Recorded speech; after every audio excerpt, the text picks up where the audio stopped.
Welcome again. My name is Janet Love. I'm the National Director of the Legal Resources Center. The LRC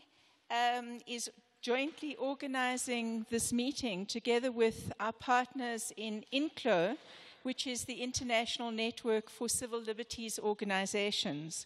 It's an alliance of organizations that spans a number of continents. At the moment, we have 12 organizations that are part of this structure: the American Civil Liberties Union, the Association for Civil Rights in Israel, ACRI, Canadian Civil Liberties Association, CELS in Argentina, the Egyptian Initiative for Personal Rights in Egypt, the Human Rights Law Network of India, the Hungarian Civil Liberties Union, Agora in Russia, the Irish Council for Civil Liberties, and the Kenyan Human Rights Commission, and Liberty from the UK. It's an organization that has come together because I think we recognize that there are many issues that affect us in the work that we do as individual, nationally based organizations who have the national structures and concerns as priorities within our respective countries. But at the same time, I think that we recognize there are certain issues that we can, in the first instance, learn from each other, but in the second instance are issues that we really do need to fight in a manner that networks us with different parts of the world. And indeed, one of the very important issues that we do tackle is the issue of privacy, of surveillance, and the fact that this itself has a very global and transnational nature. So the different organizations in INCLO all have many decades of experience as human rights defenders, and we find that through this network we've come together and we've strengthened the work that we've done in our domestic situations. We've infused this work with new perspectives, but we've also been able to inject in one another's work very fresh thinking that is stemming partly from our national experience and partly from a recognition that now more than ever the issue of human rights needs a collective international voice in order to assert this in a situation where war has become so much part and parcel of our news that it has almost reached the level of intellectually being perceived as mundane. The issue of privacy and information rights is also an issue that is very directly a matter of concern for the Legal Resources Center, and in particular, the transnational nature of surveillance. As some of you may know, in 2015, we had confirmation from a ruling of the Investigatory Powers Tribunal of the United Kingdom that LRC communications, in addition to those of other similar organizations that are part of the human rights defender networks, have been subject to unlawful interceptions by British intelligence.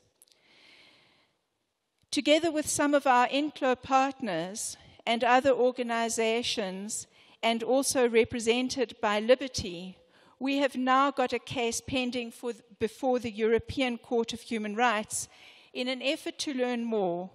and also in an effort to deal with the issues of our own concerns, not only for human rights defenders and organizations like ourselves, but in particular for issues of client confidentiality. I'll speak a little bit later about the IPT process, which is in some respects, given that it is supposed to be a process that is underpinned by the rule of law, is bizarre in the way it's constructed. But I think what we need to reflect on is that since the Snowden revelations, it has become undeniable that governments are conducting mass surveillance and data retention in a manner that is a real violation of the majority of people's rights. If you look at the question of surveillance and you look at the issues that are raised in this regard, it's very common for the defense to be put forward by those who hold power that this surveillance is necessary as part of the network of activities that states need to undertake to achieve purported security aims. And yet, when we look at the way in which this mass surveillance is carried out, and we look at the problem of hiding behind the rationale of security, this problem is about the fact that it evades any prospect of engagement around what aspects of intelligence gathering are genuinely enhanced by the technology that exists, and indeed by mass surveillance itself. The idea that mass surveillance is a panacea or that it has improved capability is nowhere borne out by evidence. The risks of third-party and private sector involvement, the risks of potential manipulation and abuse, and the risks and the evidence of conflict escalation rather than an enhanced human exchange, all of these are very clear. The understanding and diplomacy that is lacking is evident the world over. Governments around the world can, and we believe must, do better. There can be no longer any doubt that mass surveillance has a disproportionate and a harmful impact on the right to privacy. As the South African Constitutional Court has held, and I quote, "There is a final, untouchable sphere of human freedom that is beyond interference from public authority, so much so that in regard to this most intimate core of privacy, no justifiable limitation thereof can take place," unquote. That's a pronouncement made by our Constitutional Court a stone throw from where we are sitting at present. And as Edward Snowden has put it, suspicionless surveillance does not become okay simply because it is only victimizing 95% of the world's population instead of 100%. Violations of the right to privacy have the potential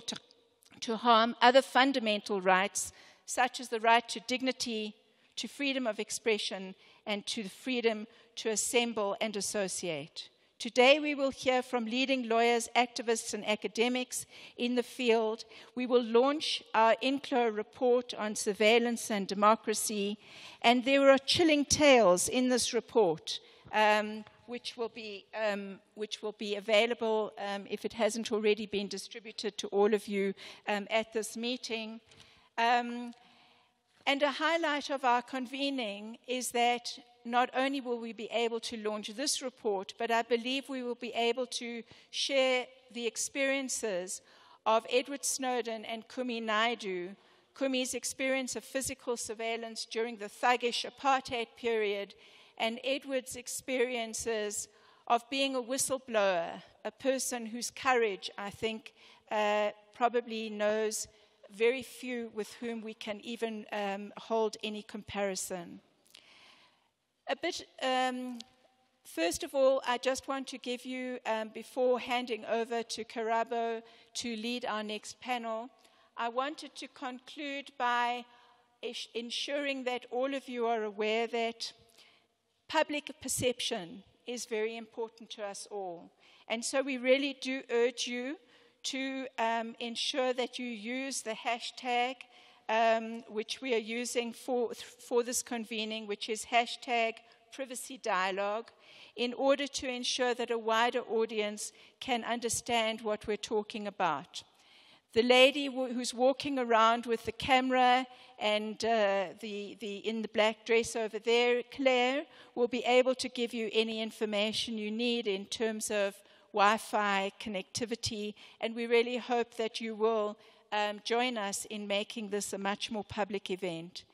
A couple of other points in relation to logistics. The bathrooms, ladies are that way, men are behind me in the corridor behind. If there are any concerns that you have, please feel free to ask Michael, Laws, Simone or Avani, and I think all of those people are known to you. And I look forward to spending this day and the next day with a couple of days with some of you just to discuss these vital issues. Thank you very much.